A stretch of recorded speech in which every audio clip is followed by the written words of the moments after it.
Hello. So that's working now, Sejal? Yes, everything's working. Fabulous. Okay, well, I'm really excited today to be able to kick off and welcome you all to this joint webinar event. This is it's something that started off last year when the Student Early Career Group of the AAG started working together with the emerging researchers in ageing to try and bring together an annual webinar event. And so this is the second year that we've been able to bring you this annual event, and so it's you know, we're really excited. It's our once a year sort of thing, and we've got some great speakers lined up today.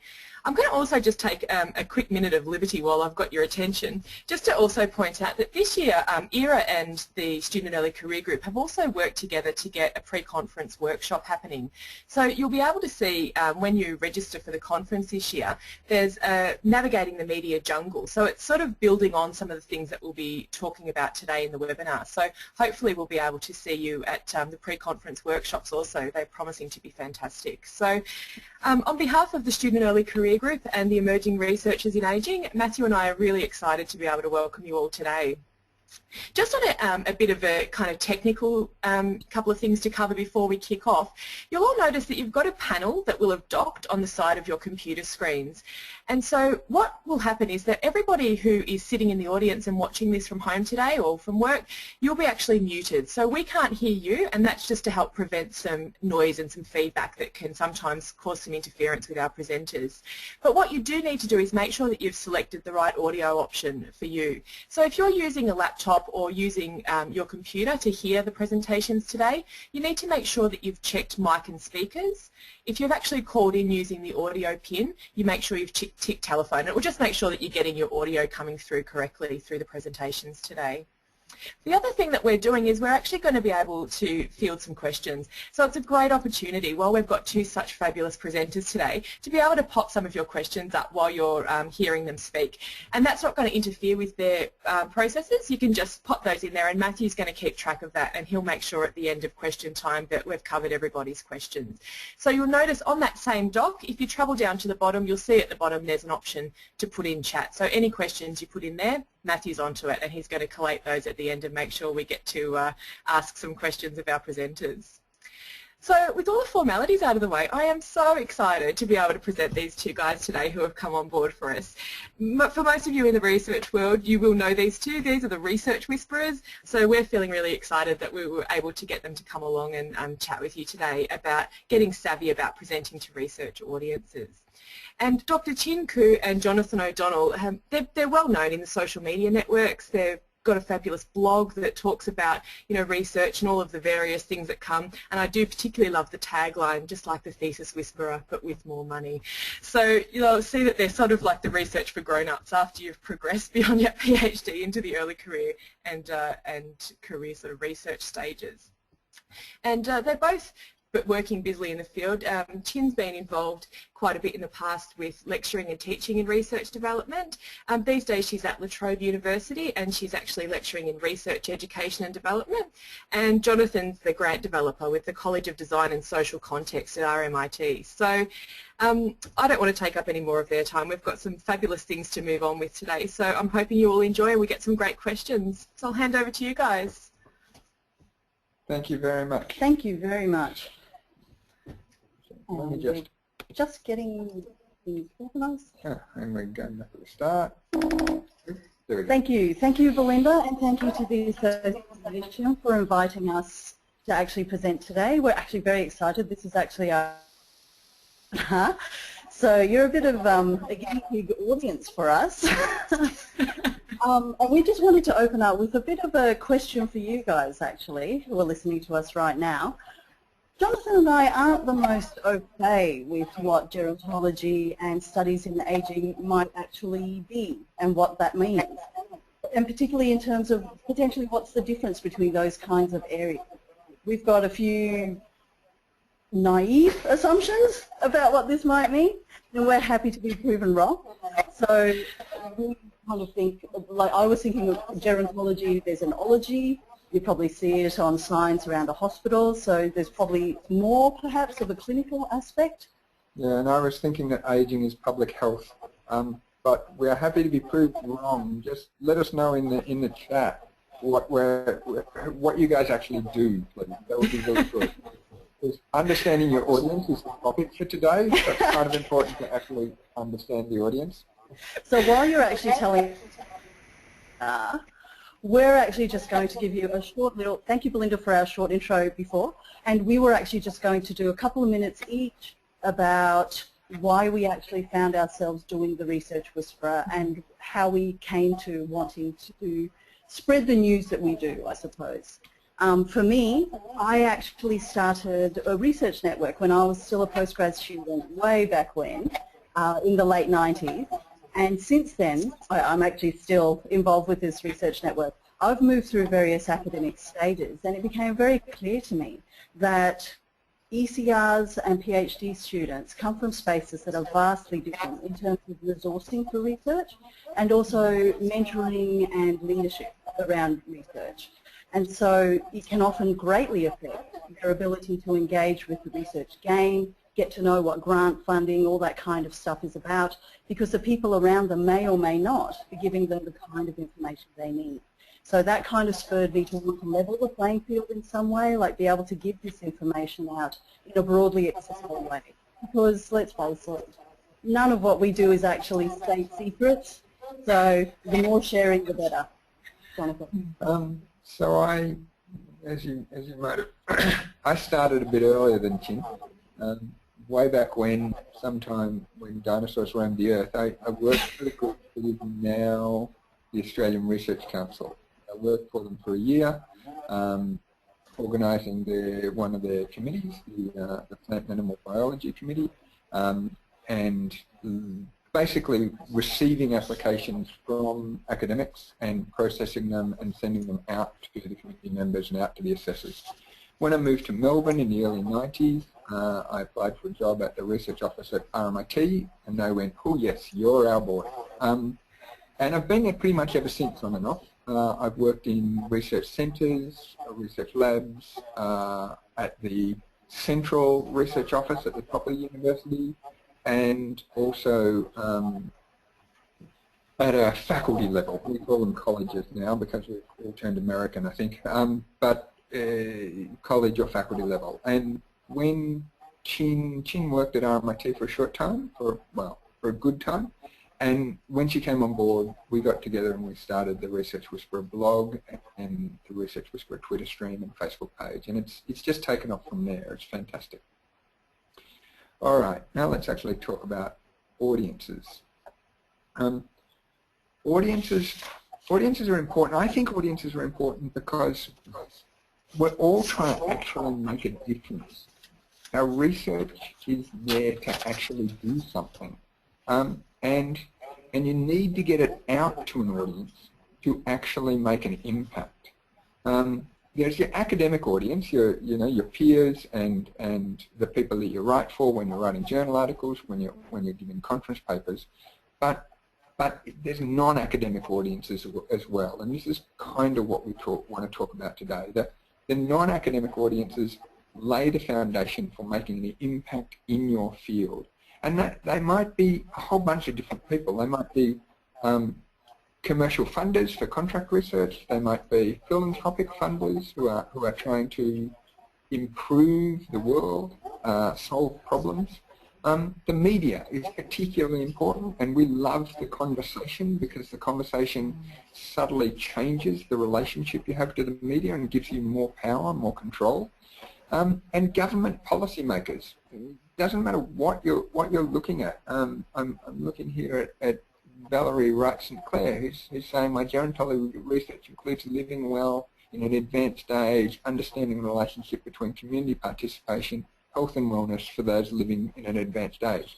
There are, at every level, state, federal, local, there are government organisations that are interested in that area. And that'll be the same for all of your research.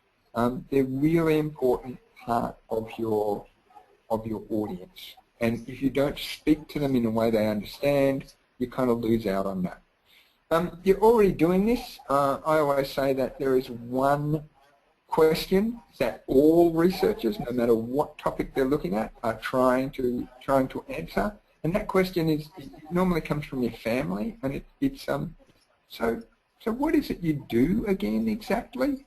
The way you answer that for your family, for your friends, the way you reposition your research so your students, your undergraduate students can understand it, or your postgrad students, your colleagues, and the broader academic audience, they're all examples of how you're already talking the different message for those audiences. And as mentioned before, within academia we already have a range of tones and registers that we use to actually carry out our normal academic work, or the core academic work that we normally think of, being journal publications, how you might actually present at a conference or give a seminar. There's lots of registers that you already indulge in. I have to remember the first time when I was actually giving my first conference paper, right back when I was beginning my academic career. I was convinced that when you actually gave a conference paper, what you were doing was proving how much you knew. So it was sort of your thesis writ small.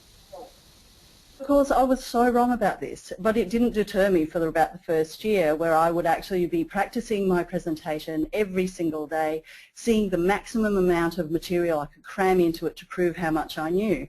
I managed to work out that a 20-minute paper for me speaking at that pace, including that much theoretical language, was around about 2,000 words. It was actually pretty shocking when I think back on it now. It was only a little bit later, I was attending a research development kind of session about presenting to conference audiences and what actually engaged them. And someone actually said, why does no one think of the audience? And I realized the idea of how to be kind to your audience, because of course they're going to be sitting through paper after paper, listening to this stuff, and the most you can do when you're actually giving something is to pace it out, make sure you give enough time, spacing, and don't actually hit them with all this stuff that is actually, you know, if they're only obliquely associated with your area, it's going to not mean very much to them anyway. So I've totally revised the way I actually do conference papers, and now a 20-minute paper for me is barely over 1,000 words, and I usually try to pace it a little bit. It makes a huge difference.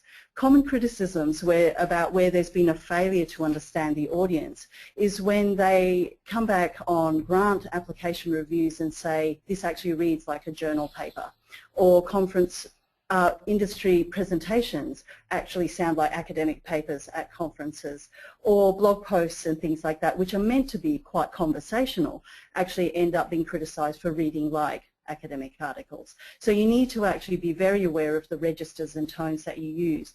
And depending on your background, you may well have used these kinds of tones before, but the range that you are expected to engage with these days, I think, has changed quite significantly. And of course, the key to knowing how to say things is knowing who exactly you're actually talking to. So who are these people that we're actually talking about in terms of audience? For everyone, this will be different. And for many, collaborating with industry as part of their research is a given. This slide actually lists what Jonathan and I thought were probably the main people, or the main audiences and communities that researchers would want to engage with or may have to engage with in the course of their work. So as you can see, we've tried to actually list them out quite roughly, and also how they would actually be benefiting or using your research, the ways in which they may be wanting to engage and how you need to actually engage with them. When we actually say industry partners, often people actually think industry partners, that's business and corporate interests, that's got nothing to do with what I do. But obviously industry partners in academic kind of terms actually means a very broad range of interested parties, and they include NGOs, charities, government departments and organisations, those little units that are actually supported by various Commonwealth departments, and of course the community organisations that you'd be working with quite a lot in a lot of the clinical and rehabilitative practices. So I think you need to think very broadly about who those partners might be and who might actually benefit from your research work. When we created that previous slide, I was really tempted to try and make it all start with P: peers, public, policy bodies, partners from industry. And look, the problem is, this is the way we break down audience. This is the way we think of audience. But it's not the way that you might think of audience. And here's a little exercise you can do that will help you map out your audiences in a way that you can understand them, and you can slot people in to different parts of your audience map. So get together, I don't know, 4 to 8 colleagues, people that you work with, people who are interested in the same sorts of audiences that you're interested in, so the people in your research group or in your reading group if you're doing a PhD, and grab a pile of sticky notes. Every person sits down and writes down one group per, or one name per sticky note, all of the people that they've ever talked to or written for, who are different audiences for their research. You know, you can start with your mum and you can work out from there, and you just do it in some. Talking about it with one another, it all gets tangled up and it gets really slow. But if everyone just hammers them out, sticky note, sticky note, sticky note, sticky note, then you get through it really quickly. Then everyone takes their sticky notes and sticks them up on the wall. And once you've all done that, once everyone's written, because someone will take longer than others, you then stand up and as a group talk about what you've written there, and so that you understand everyone's notes, read them all, and sort them into different like-with-like piles. So that forces you to discuss them, to understand what everyone's put up, and at the end, once you've decided as a group, these are all our different collections of different audiences, this is like with like. You know, this is state government and this is another part of the state government, let's put those together kind of thing. You can give each group a name. And once you've done that, that's your map. And that's a map that will work for you and your colleagues for the rest of your working life.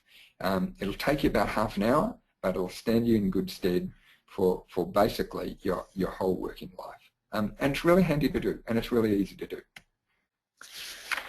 So getting savvy about your audience then boils down to knowing who they are, what their priorities and goals are, and also how they like to communicate, which we'll also be talking about a little later. The better you are at reading your audience and giving them the kind of material that they want to see, the better your chances of actually taking your research connections to the next level, finding collaborators, finding partners, that kind of thing, being approached because people know of your profile and they've read about your stuff, and having your research travel far beyond what your disciplinary circle might be. So what do your different audiences actually want? Well, often they'll actually tell you exactly what they want, and the key is you need to know where to look for this kind of information. In the academic realm, I think this is where we're most used to working around.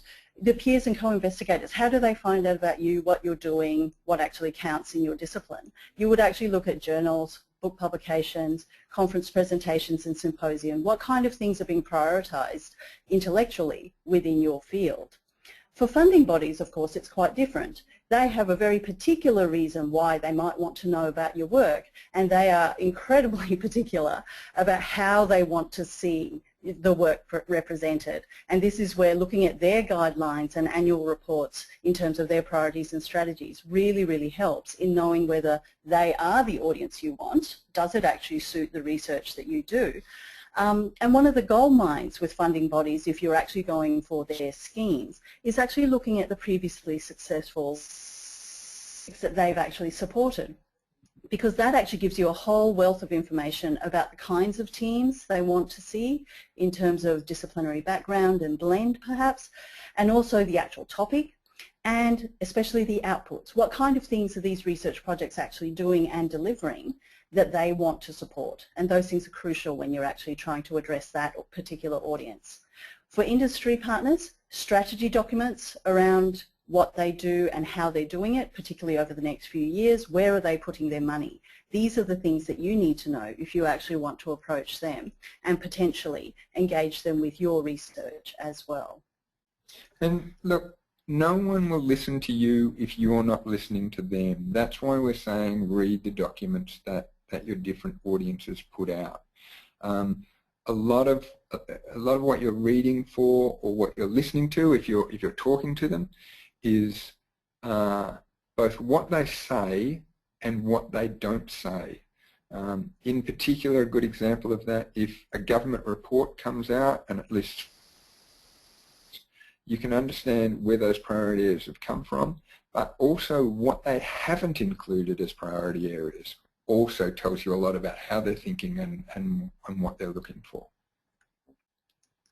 And often when you're actually engaging these audiences, hopefully you're not actually just looking to them for a one-off engagement, a one-off promotion of your work, or that single instance where you want them on board for a grant application. Most of the time you're actually engaging them because you want them to come with you when you do work in the future, and potentially when you're looking for collaborators in the future. So what this means is actually a commitment to this particular kind of relationship and actually taking them with you. So this means sustaining and maintaining those relationships. Those of you who've actually come from other kind of career trajectories, worked in other spaces, you probably know a lot about these kinds of relationship management things already. Unfortunately, in academia, a lot of the time people don't really think about what other timelines, for example, might actually mean. Like an academic timeline is actually a very unique thing, and often they don't talk very well with, say, corporate or business timelines, where those particular groups want things straight away, yesterday. Why can't we actually do this by the end of the year? Whereas academics are actually thinking, oh yeah, 2 or 3 years, we might get something out of that.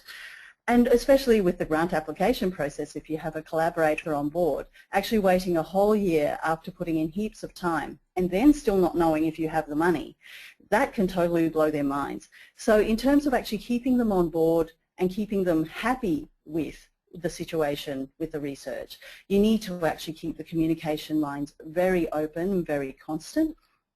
And there also needs to be a lot of management of the priorities that people actually have and whether or not they fit together. And they may need to be compromised in that as well. Okay, so how does this happen in practice? Look, my rule of thumb is one size fits no one. If you are trying to just do one thing and get it out there, then effectively you will miss most. Once you know who they are and what they want, you need to understand how they get their information, because that tells you how to put your information out there. This slide gives an overview of different ways different audiences might get your information or information about the area that you're looking at. And you can think about your information from. So, you know, co-investigators and peers are looking at journal articles and conference papers. The public is looking at the media and social media. Policy people, industry partners might be looking at grey literature. Grey literature is basically anything that's not published by a publisher, so reports, position papers, working papers, white papers, things like that. And funding bodies are looking for applications. Well, they're looking for, as Chin said, or has pointed out, compliant applications, applications that work. It's important to understand that one person might be a member of several different audiences and be receiving information through several different channels. So, for example, a policy person is also a member of the public, also has an elderly aunt or mother or father, and might be reading government reports, but might also be following on Twitter or something like that. The key thing is that as you push information out through these different channels, you'll need to change it slightly so that it fits. The classic way to think about this is the difference between how you talk to your colleagues and how you talk to your students about your research.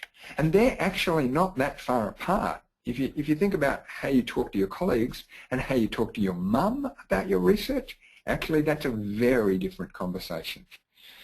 Also, we talked before about reading and listening to your audiences. Don't write where you haven't read. So I'm a big fan of the conversation. I don't read the conversation, then I shouldn't be writing for the conversation. And if you are going to be writing for the conversation, then go and have a look and start subscribing to a few different people there so that you can see what they are writing as well. It's the same for your audiences. They will want things in the way they understand, and you need to deliver it to them in the way they understand. And often with a lot of these particular audiences we're talking about, there's actually a porousness between them, as Jonathan mentioned before. They move, a lot of the members of these audiences move between the various platforms. It's actually a bit more hit and miss, I guess, whether or not they click onto or engage with the particular message that you're trying to get out there or what you're trying to talk to them about. With funding bodies and journals, of course, as I mentioned before, it's a much narrower window of engagement because they're very specific about what they want. And in terms of funding bodies especially, while all of this is a very competitive space, like finding space in the media, your research is actually a competitive exercise. But with funding bodies, it's a literal competition in that you're actually in the mix with a whole bunch of other projects and researchers. And the thing is that you are very easily not heard. Like as an audience, funding bodies want a very particular kind of thing, and if you're non-compliant, if you don't actually follow what they have asked you to do, you're basically out. It's very easy to get out on that score, and that means that if you read the guidelines, it's actually even more important to take note and put them into practice. Go by the book. It's a very easy literal exercise to do. And desk rejects, like at the journals where you don't follow the topic or the scope, or you've missed like their particular set of priorities, they're under pressure. It's very easy for them to just basically bin an actual submission. And with grant applications, it's quite similar. They're actually looking for ways to get things out of the system. So don't give them an excuse to do that. Make sure you know who you're talking to when you actually talk to them, because there is actually a grants language, and it is very different from journal language. The thing is, I wanted to just point out the thing about grant applications being the audience is of course a funding body, but within the funding body, who actually reads your work? It's actually the reviewers, who are then your peers. So you have to remember they will actually be reading your work, taking note of whether or not it was the most fantastic thing they've ever read. Flip side, they will remember if it was not the most fantastic thing they've ever read. They are, if you're talking about peer audience, when you actually put into a funding body, that is also who you are writing to, and that is also who will remember you if things don't necessarily go that well. And these kinds of things actually all work together. Like when you're actually building an audience, you're never just building one audience. They cross over, and then that's, I think, one of the things that we're trying to bring across within this whole presentation. So how does this work in practice? Look, we understand that you can't do it all. One of the things that I'm getting increasingly concerned about is the number of different demands that are being made on academics, particularly academics on the periphery, contract academics and casuals. You know, there's demands on teaching quality, there's demands on research output, there's demands for administration, there's demands for leadership in the community. So our general rule of thumb is there are some documents that you have to write. You know, your journal articles, your conference papers, and your research funding proposals. They're the core of what you do. So start from them and then repurpose them into other documents you want to write. So your grant application might become a lit review, your conference paper might be rewritten as a journal article or form the basis for your next grant application. That's a very common one. But also your journal article, you know, you can repurpose it as a blog post. And if you start getting into the habit of doing this, then you avoid the trap of just going, oh look, there's a way to do this, and rushing at it. If it becomes part of your daily work, it's not as though someone is coming to you and say, why don't you do this, why don't you do that? It's you being the driver in doing that stuff. And I just wanted to pick up on what Jonathan said about repurposing a journal article and being able to use it as an online news piece, like an op-ed type of thing, or a blog post. I've actually seen some really good examples in social media. You shouldn't really pass things around that aren't easily accessible for other people. So unless it's actually an open access article, once you've published a journal piece, chances are only academics will be able to access that if their library subscribes to that particular publication. So if you wanted to reach a broader audience, it makes much more sense to be able to talk maybe around the idea of the research you were doing within that journal article, or present the findings in a slightly different way.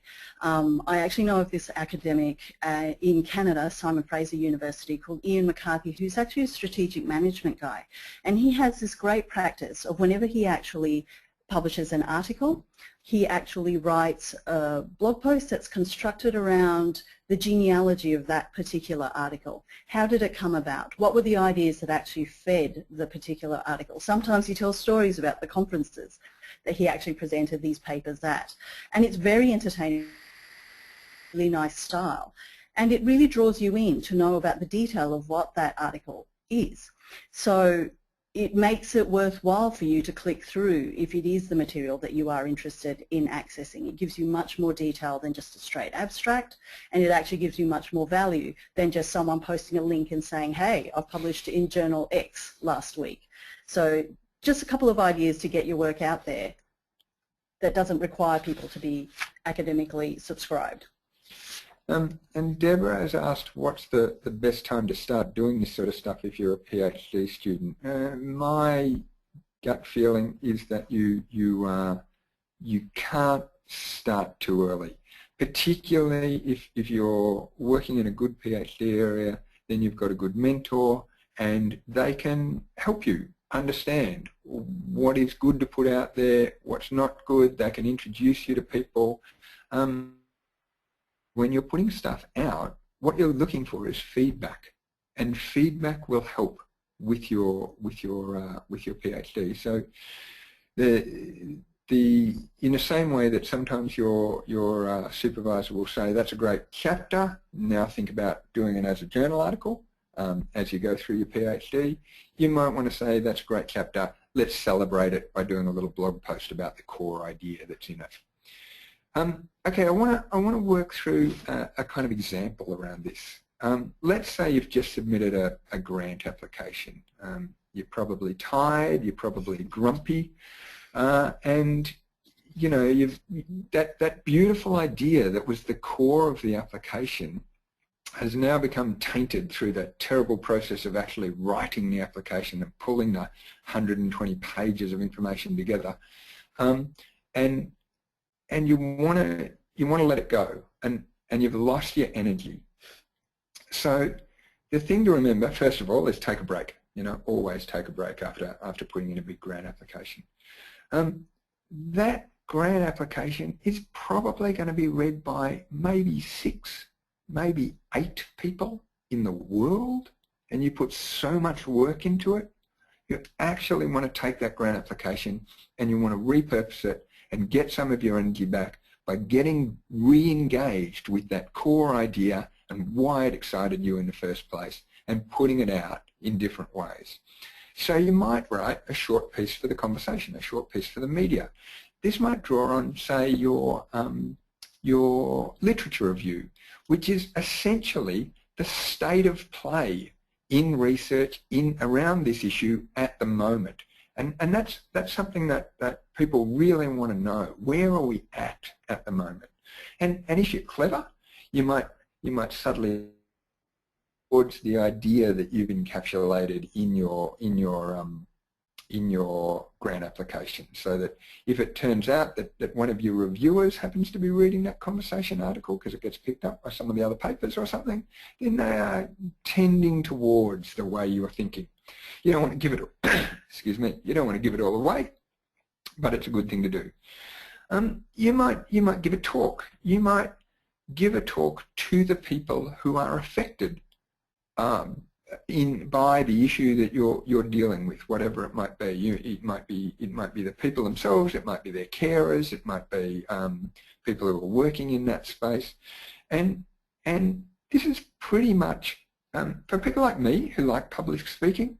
This is essentially the same as the conversation article, but it's about standing in front of an audience and actually looking people in the eye and shaking their hands at the end and taking their questions and stuff.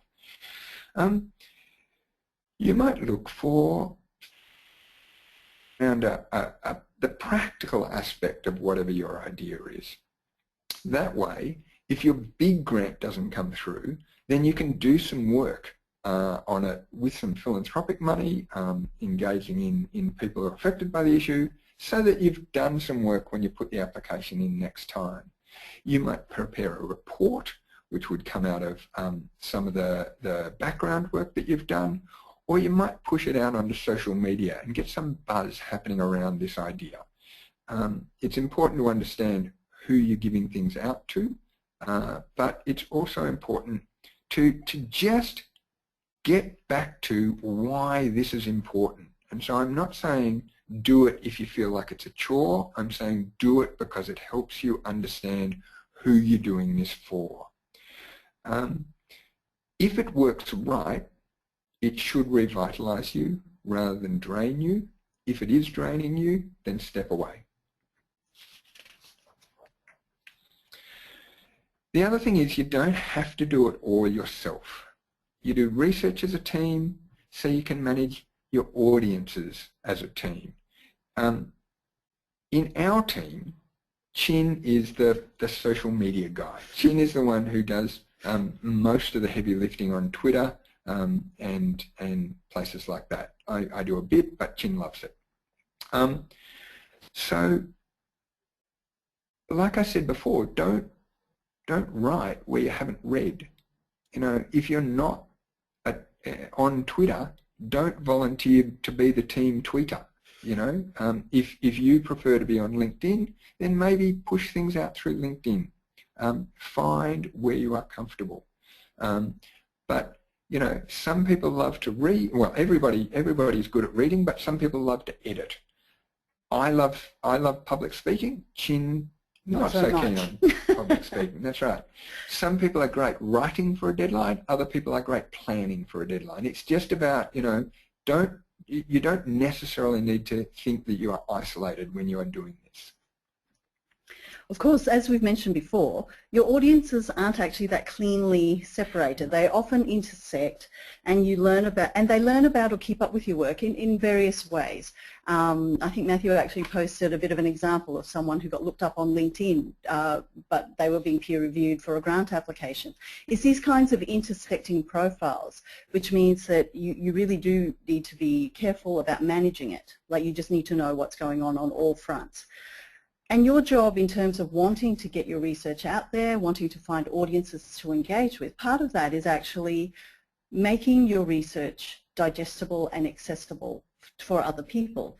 And part of that is actually easily pass your work around to make them easy advocates for you, because that is actually where you know you're being successful. It's not just that you're getting tons of stuff out there and people are reading your work, but they actually start saying, hey, that Jonathan, he knows what he's going on about, read his article. So those kinds of advocacy, points of advocacy, are where it makes a real difference, and that is where social media, in terms of its amplifying power, really makes a huge difference, because a lot of these processes are often the same as what an entrepreneurial type of academic would have done in the past to try to get the message out, access different audiences, things like that. But with social media around and its ability to amplify these things, it can make that huge difference. Some of the ways that you can make things more digestible in terms of your research, we were kind of talking about repurposing, and that doesn't actually mean just a straight cut and paste. It often never means a straight cut and paste from, say, grant application section C. It means actually having a look at the text and tweaking it for tone, for register. It needs to be conversational often if you actually want to reach a broader audience. And one of the things, particularly with areas that have a lot of diagrams and graphs and stats and things like that, you should actually try to consider maybe putting together your own infographics infographics being a nice, succinct findings sheet, like single page, single screen, that people can easily pass around on social media, like attach it to a tweet and say, hey, look what X did with this particular set of data. And then it makes it easier for them to pass around, your name's attached to it everywhere it goes.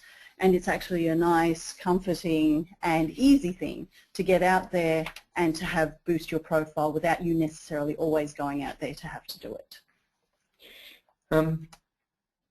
So I said before, take a break if you're feeling that this is a chore.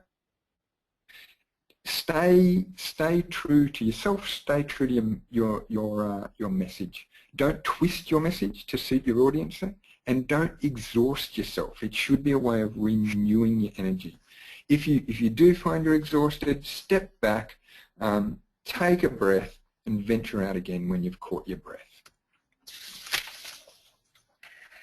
And of course, in all this, the foundation of how to make this all work is actually to plan well and to know ahead of time what you actually want to do, what you're actually trying to achieve.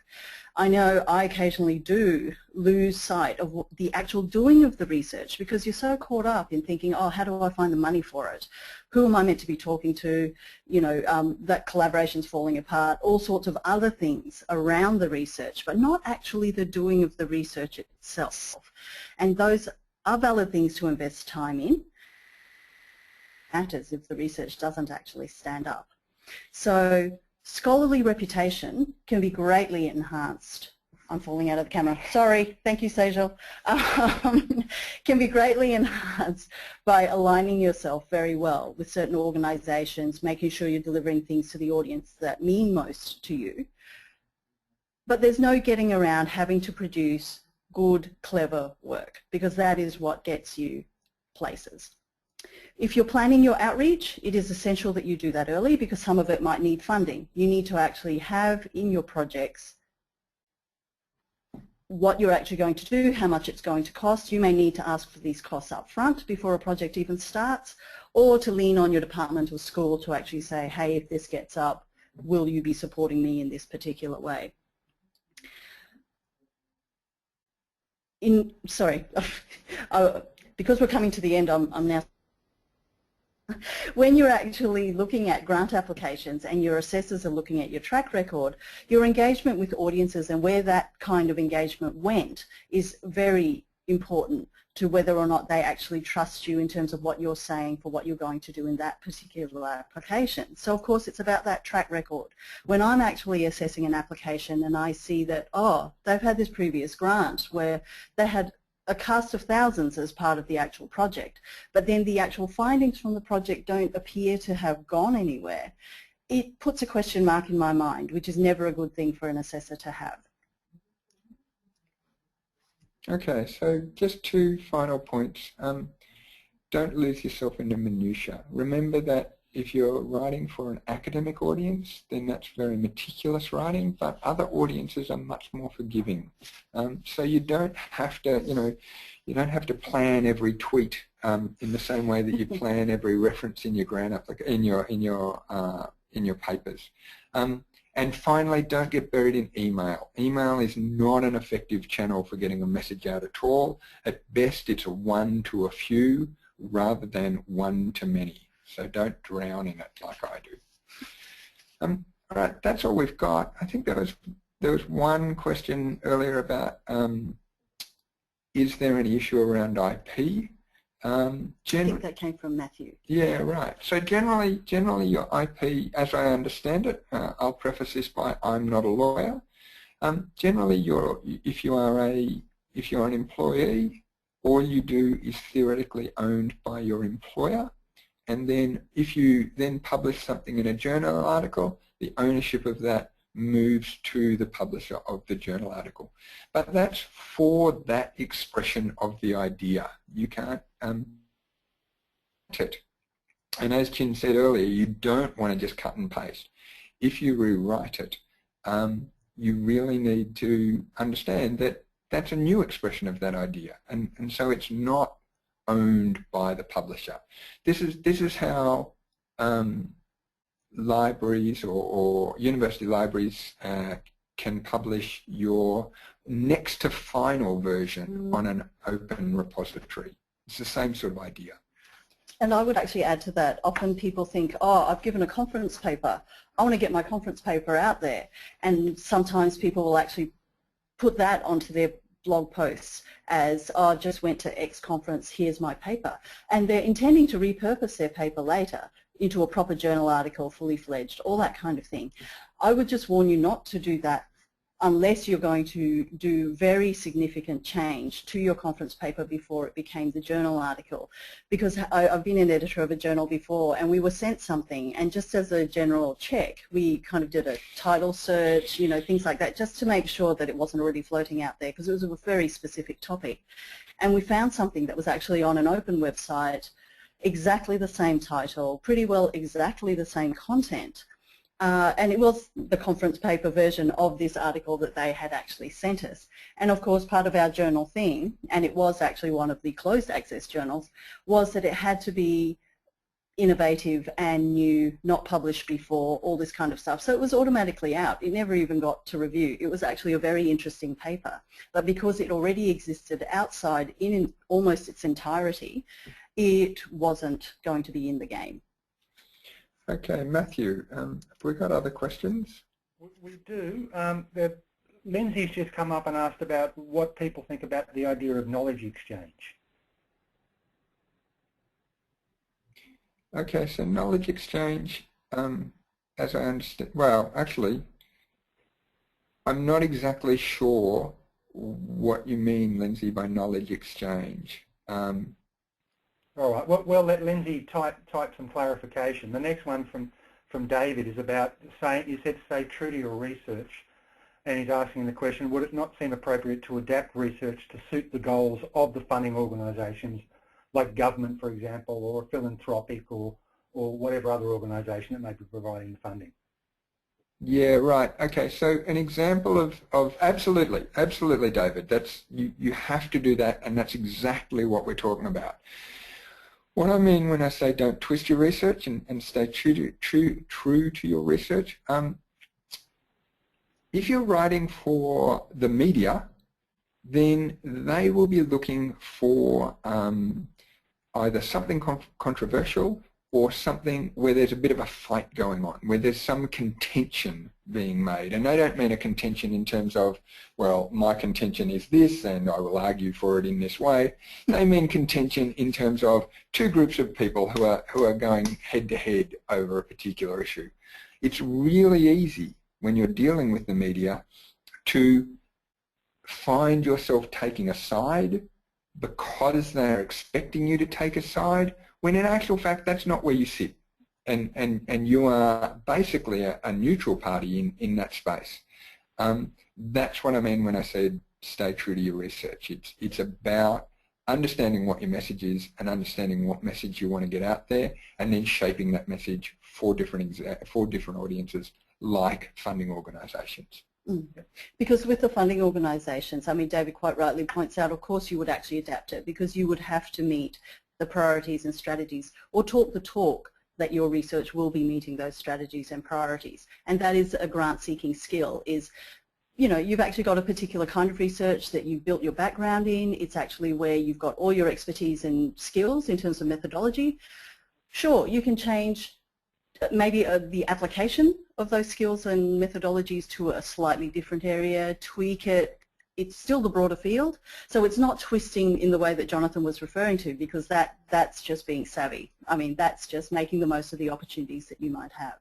So, and I know a lot of senior researchers talk about having grant applications in their bottom drawer, waiting for the opportunity to start. Yeah, and generally they stay in the bottom drawer is the problem, or when you pull them out, you have to dust them off. There's such a layer of dust that actually they're not as good as you thought they were anymore. Another example of this is where you try to shoehorn your research into a funding opportunity that isn't actually looking for that sort of research. We see this a lot. What's a good example? Where someone has said, trying to be helpful. Oh, you should apply for blah blah blah, and so I get as a research whisperer, I get a draft application that is probably repurposed from an NH and MRC or an ARC application that's going to blah blah blah research funding organisation, and the first thing I do is read their guidelines, and I go, well, actually they're interested in giraffes, and you're working on elephants. That's not actually going to fit. Even though you're planning to make the elephants much longer, that's still not going to turn it into giraffe research. So that's another way where people get a bit twisted up. So Lindsay's come through. You're probably reading it there, Jonathan, talking about what she meant by knowledge exchange. That it's different from the push and pull approach to knowledge exchange. It's more of an ongoing partnership, maintaining connections throughout the research process, and whether you've heard of that and how you might define that sort of exchange. Do you want to go or shall I? I think Lindsay has basically given a name to the thing I was trying to refer to. Thank you, Lindsay. Because that was the thing when I was talking about the planning outreach aspect of it. It is very much about connecting with the particular audiences or collaborators quite early on, because then you actually know what their priorities are with the research project. Once you've actually carried it out, where do they see the value in where the research might actually go, how it gets done, who's actually brought in to consult with on these particular points, and there's a toing and froing. This or methodology may change depending on what the priorities coming from your collaborators might be. So yes, Lindsay's put a name to what I was trying to explain. And it's I'm really glad to see that, because I had a sideline in part of my career working on the web, developing web stuff, and there knowledge exchange meant a portal. We're going to build a knowledge exchange that will allow people to contribute and you know, whatever. And what mostly happened was people built a portal and that didn't work. And then social media came along and we learned how to exchange things properly. One of the nice things about conversations is that they are ongoing, and the people, and it takes a long time. The people that you are talking to now and that you are listening to now may not actually be really engaging with your research for 5 years or more. But while you've got that discussion going on, that discussion, that conversation, better models for thinking about it than just, oh, here is my research, thank you very much for consuming it. You know, consumers is the sort of thing that the government Department of Industry wants us all to be, but in fact, actually, we're all talkers, we're all listeners, we're all engaged in an ongoing conversation. Yvonne's sending a comment saying that she had the pleasure of meeting you guys a few years ago. It's nice actually someone say they've met you and they liked you. That's always very positive. I've got a question about how well universities are engaging in this space at a more central level. I was at a fairly high level discussion within my university not long ago. We were actually talking about crowdfunding, and that it's not really all that supported within my university, but it turned into a more broad-based question about not that much understanding of Twitter and blogs and Facebook and so on, and that universities need to get more aware of what their staff are doing because it is such an avenue. You're right, Matthew. I mean, crowdfunding is the trigger for a lot of these conversations at the moment, because obviously when people start talking about, ooh, free money, it's money that actually enters the system, what we thought was a totally closed system, and it's got a new money coming in. Everyone gets very excited, particularly university executives. But when they actually realize what it means to be successfully crowdfunding and what's actually required of, say, the academics themselves, the units that surround them, and the kind of support they need in terms of media training, social media profile, all sorts of these other things, often it grinds to a very silent halt. So I totally agree. It's one of those big things that opens up those bigger conversations about what is the role of academics in terms of promoting their research, like what is the workload really when you talk about a campaign for crowdfunding. And also universities have for so long been, well, for these past few years anyway, gotten really gung-ho about academics go forth, proliferate on social media, because it's all part about building the institutional profile as well, as we know. Obviously it does academics good because we are social media zealots, so we would say that, but often the institutional agenda may be quite different from the academic agenda. I would say the push for public intellectual personalities to come from institutions always also pushes the social media engagement angle. And I think crowdfunding is actually something that brings it together and makes it really tricky. What's your experience been with trying to get traction with that?